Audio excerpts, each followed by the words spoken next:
Now, we did a Four Horsemen episode on it, which is still up there. You can go see it. It's at 50,000 viewers currently. It was, me, Monty, Thorin, and Rich's Wrath, as he's now known.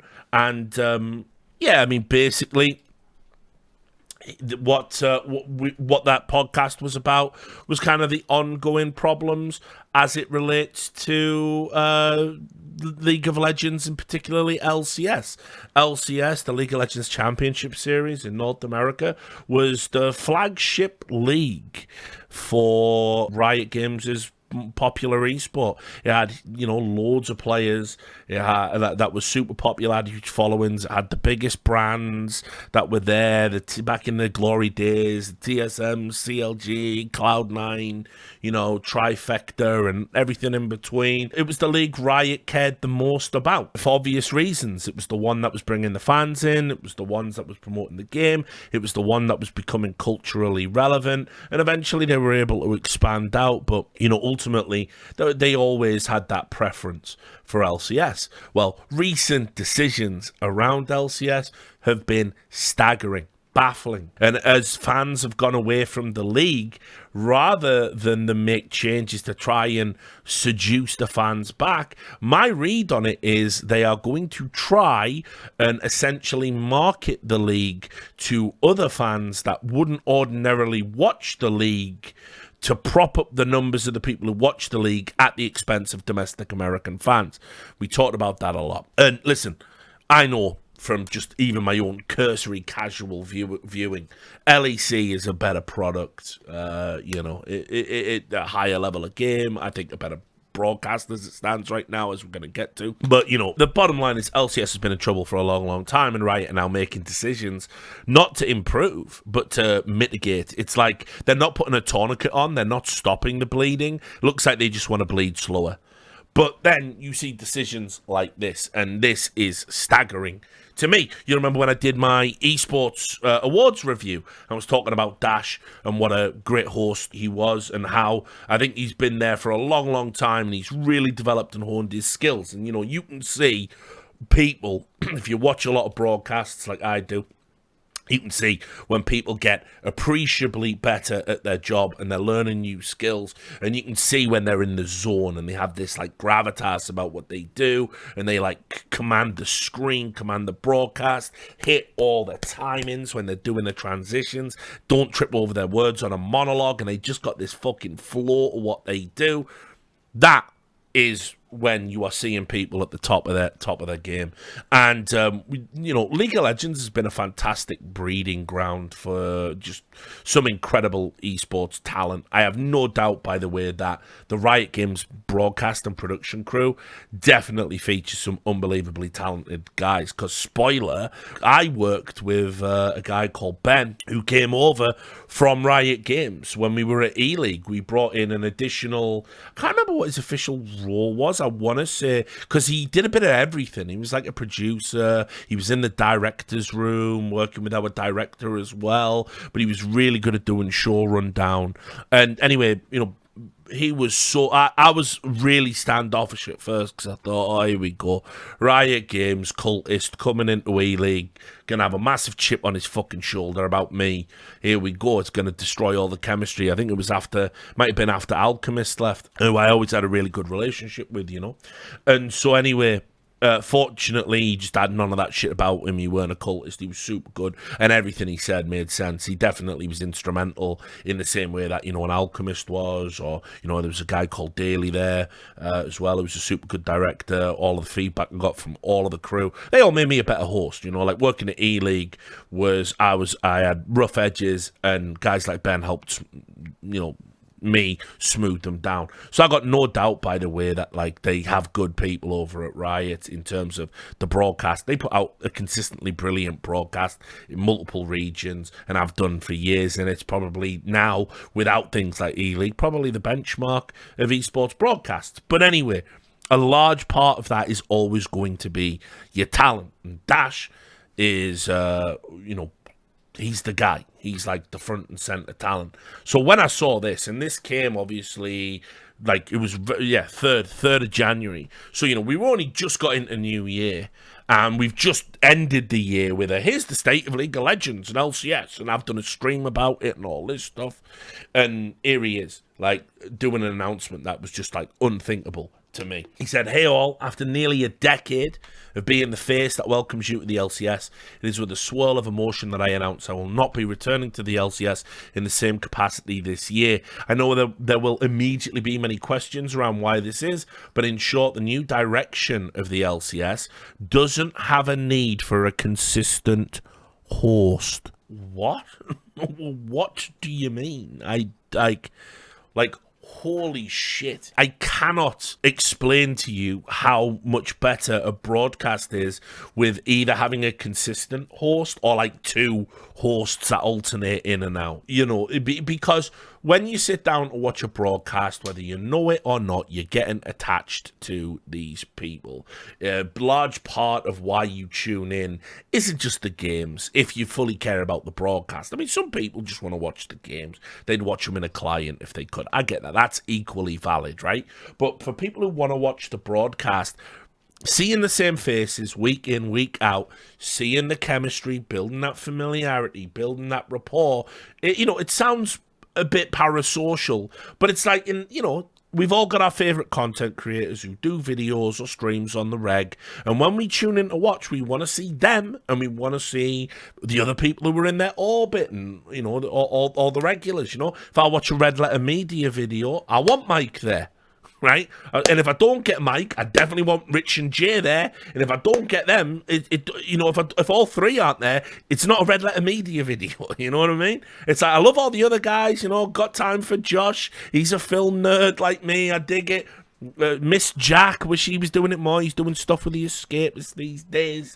The Canadians they bring down. But at the end of the day, it's about tuning in and seeing those guys over and over and over and over again. And by the way, I think the Nuki video they fucking sold just went for like $81,000, all going to charity, so good on them. But anyway, point being, you tune in and you want to see Dash, you want to see his smiling face, you want to see him talk you through, here's what's important today. Yeah, give it to me, Dash, give it to me. Tell me what's going on. You want to see the members on the desk, you want to listen to them, then you want to get into the game and you want to hear the voices that you used to. You don't want to hear strangers.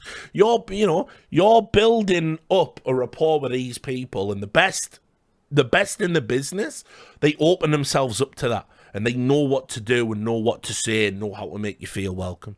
So the fact that he's saying they're not going to have a regular host is fucking crazy to me. It's crazy. It's so counterproductive to what they should be wanting to do, which is to try and bring the fans back, or at the very least, retain the ones they've got. I can't believe it. And also, let's be real. Even if they were like, we're going to do a cycle, it seems to me that like they just didn't even have the interest in retaining Dash, one of the best hosts in all of esports, by the way. So my mind was blown. Like, I couldn't even believe they fucked this up. I thought this was just going to be like, we had some contract disputes, and it's all about the money or whatever, because that would admit, Shock's even had some fucking problems with his stuff. And it's like, they've had one of the jewels in the esports crowns for years, like pretty much like on demand, when she can go and do any game and host any game and work in a number of roles, huge fan base all around the world. And, you're trying to play hardball with her. Like, she's got you over the fucking barrel, you idiots. But Riot Games, that's what they're like. So anyway, like for me, Dash has been like just the guy. Like when he says he's the face of LCS, it's more than that. When you're a host, and when you're a good host, and when you host something for that long, you're part of the furniture, you know what I mean? Like, people are coming to see you at that point. It's not just the show, it's not just the broadcast, it's like you're an integral part of it. He said, having said that, I will still be involved from time to time for key moments and some content. This to me sounds like they recognize putting him out on the fucking, on the iceberg and just floating him out into the sea is really terrible optics, because Riot are at least optic sensitive. They'll always try and spin it.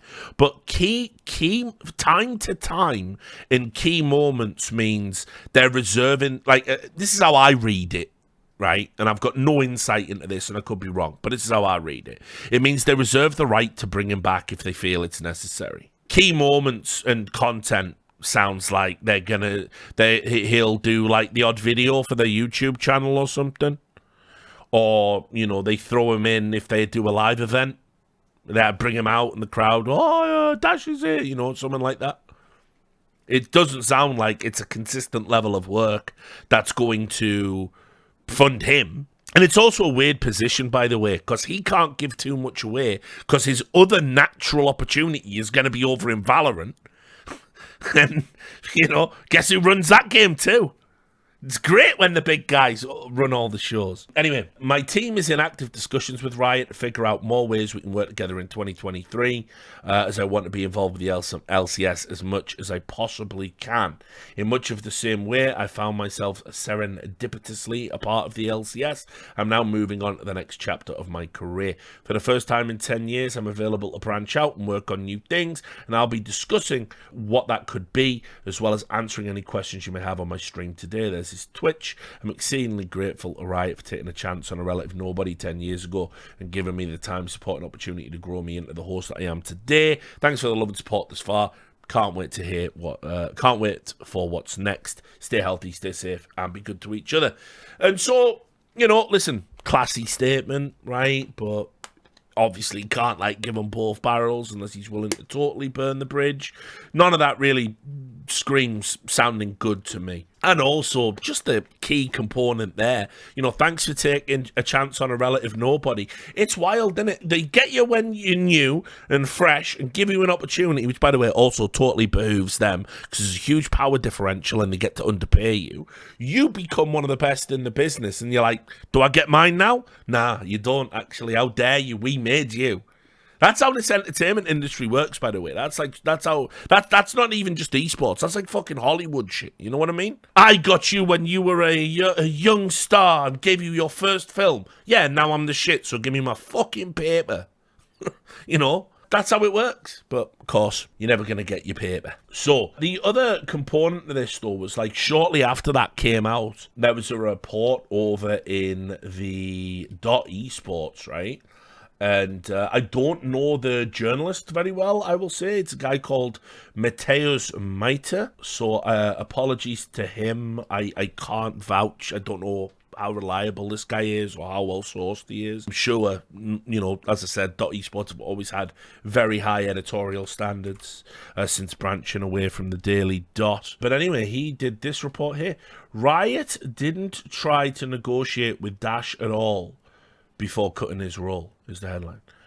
So this was the day after the announcement. Riot didn't try to negotiate with Dash at all before cutting his role. So in other words, they didn't talk to him, they didn't say, can we work something out? And this obviously is from, the stream that he did, which he was answering questions. So on Dash's stream, which began shortly after the news was released, he admitted that it wasn't his decision, but Riot Games, which came to the conclusion that they don't need a desk host in 2023. He also revealed the team behind LCS didn't even speak to him or negotiate before the cut, but simply told him he will no longer be needed in 2023.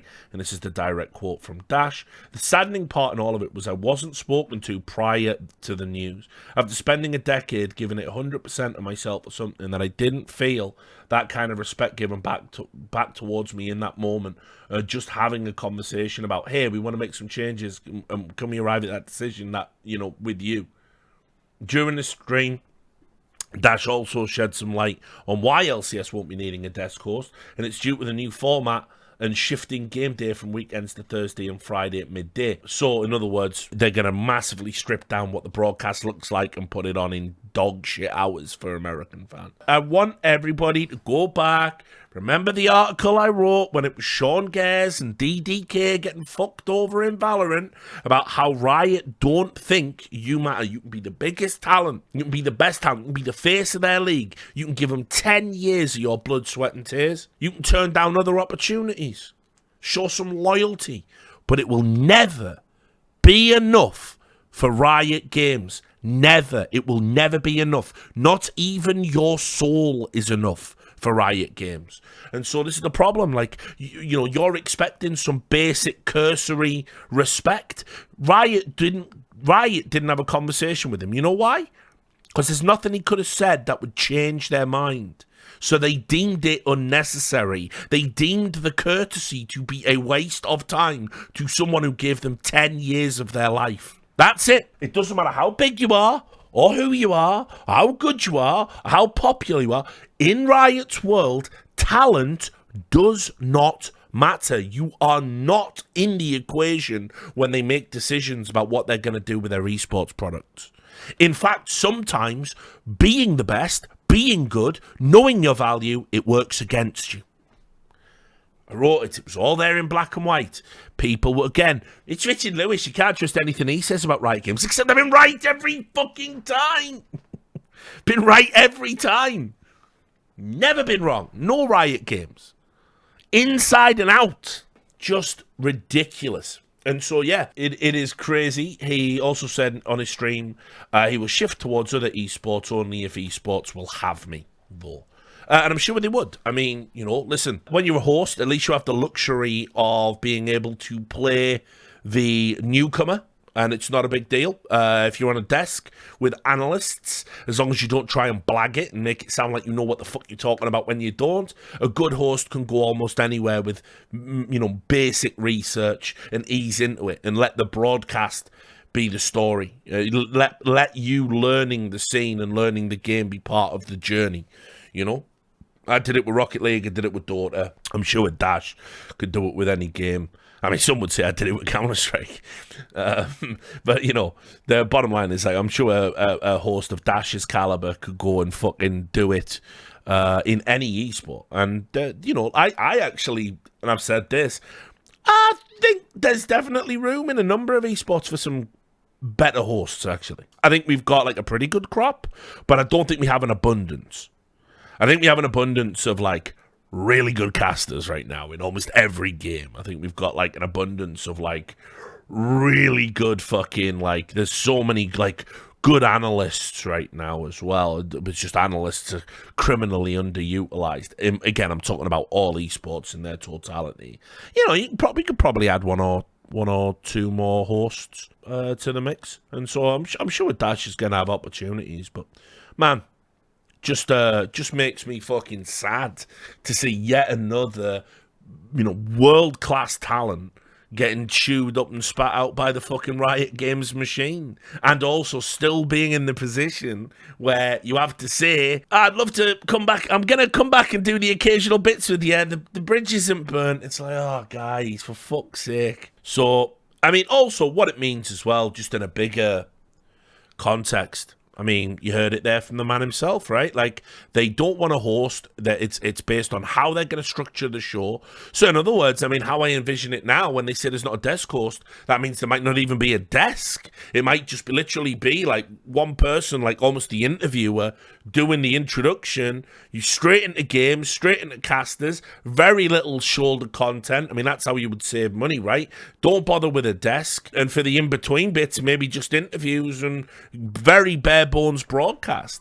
So crazy to think that LCS has gone from what it was to what it looks like it's gonna be. I'm gonna watch it. I'll actually watch it with like some sort of like sick you know what I mean, like some sick demented interest. Was what the first LCS broadcast is gonna look like under the new structure and the new regime. It's it sounds like it's going to be pish, as the Scots say.